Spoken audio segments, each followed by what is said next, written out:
బీహార్ అయితే వరలక్ష్మి దగ్గరకు వచ్చి, అక్క నాకేదో తేడా కొడుతుందక్క, బావకి కంటి చూపు పోయింది అన్నారు.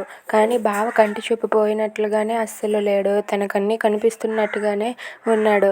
తనకైతే మాత్రం అన్నీ కనిపిస్తున్నాయని నేను అనుకుంటున్నాను అక్క అని చెప్పి బీహార్ వరలక్ష్మితో అంటాడు. దాంతో వరలక్ష్మి అయితే విష్ణు గారి రూమ్కి అయితే వెళ్తుంది. ఇక విష్ణు తన రూమ్లో అక్కడ మందు బాటిల్ తీసుకుని తనైతే డ్రింక్ చేస్తూ ఉంటాడు. అది చూసి వరలక్ష్మి అయితే, ఏంటండి ఇది, మీరున్న పరిస్థితి ఏంటి, మీరు చేస్తున్న పని ఏంటి, ఎందుకు ఇలా చేస్తున్నారు, అయినా మీరేంటి, మీకు అసలు కనిపించినట్టే ప్రవర్తించడం లేదు, మీకు అన్నీ కనిపిస్తున్నట్టు, అక్కడే బాటిల్ ఉన్నట్టు అవన్నీ చూస్తున్నారు తీస్తున్నారు అని చెప్పి అంటూ ఉంటుంది. దాంతో విష్ణు అయితే, అదేం లేదు, నాకేం కనిపించడం లేదు అంటాడు. ఇంతలో అక్కడికి వెన్నెల వైష్ణవి వస్తారు. వాళ్ళిద్దరినీ చూసి, రండి రండి, మీరు కూడా వచ్చారా అని చెప్పి విష్ణు అయితే వాళ్ళని లోపలికి పిలుస్తాడు. అది చూసి వరలక్ష్మి పిల్లలు వాళ్ళిద్దరూ ఒక్కసారిగా షాక్ అయిపోతారు.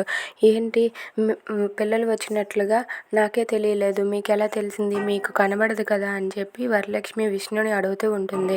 ఇక వెన్నెల వైష్ణవి వాళ్ళు కూడా, ఏంటి నాన్న మేము వచ్చినట్లుగా నీకెలా తెలిసింది, నీకు కనబడదు కదా అని చెప్పి అడుగుతూ ఉంటారు. దాంతో అక్కడ ఉన్న విష్ణువర్ధన్ అయితే, ఏంటి ఇప్పుడు వీళ్ళకి అడ్డంగా దొరికిపోయాను, ఏం చేసి తప్పించుకోవాలి అని చెప్పి విష్ణు అయితే ఆలోచిస్తూ ఉంటాడు.